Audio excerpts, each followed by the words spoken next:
Well, President Obama promised that he would have the most transparent White House in history, but several White House reporters have gotten increasingly disgruntled about all of this. Watch ABC News' Jonathan Karl pushing Press Secretary Jay Carney on the lack of access to the Obama administration.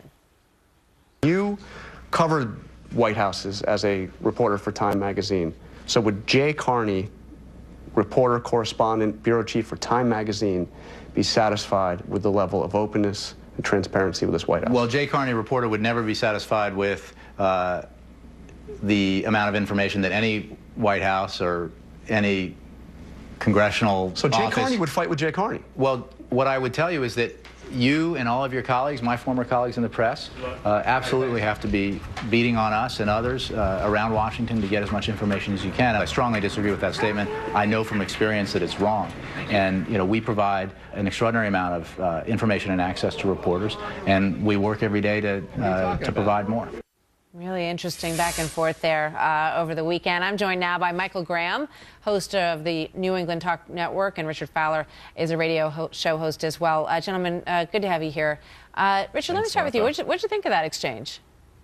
Well, I think it was a very valuable exchange, and I think it speaks to the power of our Constitution and the power of the freedom of the press. They can push the White House to release more information. I think every White House will tell you it's their sort of job to just let the press know what they need to know. I think this White House has been more transparent than White House in the past. But I think this interview speaks to the power of the press. I got to tell you, I think it's good. Yeah, Jill Abramson, the executive editor of the New York Times, said the exact opposite of what you just said. Let's put her quote up. She says that it is the least transparent White House that she has dealt with, and she's been covering White Houses since Ronald Reagan. She said, I would say that well, I didn't get to read the first part, but you guys read it at home, I hope, and we showed it to you in previous segments. But she basically said it was the least transparent White House that she has ever been involved in covering. There it is, and she's been covering them since Ronald Reagan. Richard, I mean, how do you respond to that? Well, this is how I respond to that, Martha, and I think it's pretty simple. I think as technology begins to sort of increase itself, and we get more and more technology, this White House has been when it comes to adapting technology, they've been at the leading front of this and the cutting edge. And because of that, there is more openness to the American people. So to some extent, yes, they're not as open to the press as the press would like, but they're open to the American people. They're on Instagram, they're on Twitter, they're on Facebook, they're on Flickr. I just want to stay with you for a second on this, because as a liberal and a supporter of the president, I mean, this president, when he came in on Hope and Change, he said, look, it's not going to be like these guys before me where you couldn't get information out of them.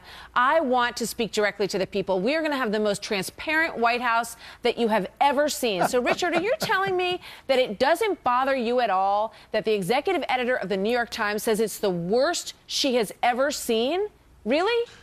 Well, no, listen, Martha, I hear that point, and I think it's a very valid argument to make. But I think to counter that, you look at the fact that this president is one of the first presidents that's on Twitter. He's tweeting, the vice president's tweeting. He's tweeting everything he wants to tweet. It's a completely controlled message, Richard. I find it hard to believe that you don't have any outrage in you about what's going on here. It makes you sound completely. All right, Michael, hop in here. If you honestly believe that the fate of our republic lies in the hands of the White House that sends out the most Instagrams of adult men in onesies, then the Obama White House is the White House for fairness and openness for you. But if you want a White House where they get an award on transparency in secret in 2011, no press availability. If you want a White House that's launched more leak investigations in the first term than the 3 presidents combined. If you want a White House that investigates the phone records of Fox News reporters' moms and dads in order to stop leaks, then this is the Obama White House you've got. If you like your transparency, you can keep your transparency. That's the Obama White House. Yeah, I mean, Jay Carney is clearly in a difficult position here because, as he, by his own admission,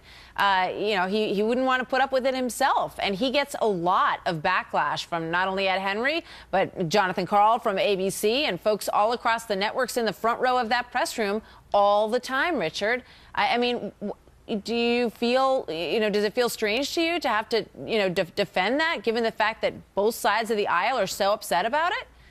Listen, don't get me wrong. I think being the press secretary is one of the hardest jobs in the world because you really do have to have this. You're playing a balancing act between what you think, what information is happening in the Oval Office, what information is happening on the West Wing, and what needs to go out to the public. With that being said, what I would argue that we've seen from this White House is that every single event that this president does is you could stream it online. Don't get me wrong. I think that there's been issues. They've made mistakes on the IRS. They've made mistakes when it comes to various leak investigations. There's no doubt about it. But let's talk about the system that's sort of set up when this White House got there. Not blaming it on George W. Bush, but the FISA courts have been in power since the late 70s, and that is where this NSA thing is happening from. It's not happening because this president woke up one morning and said he's going to tap the phone records of all these Americans.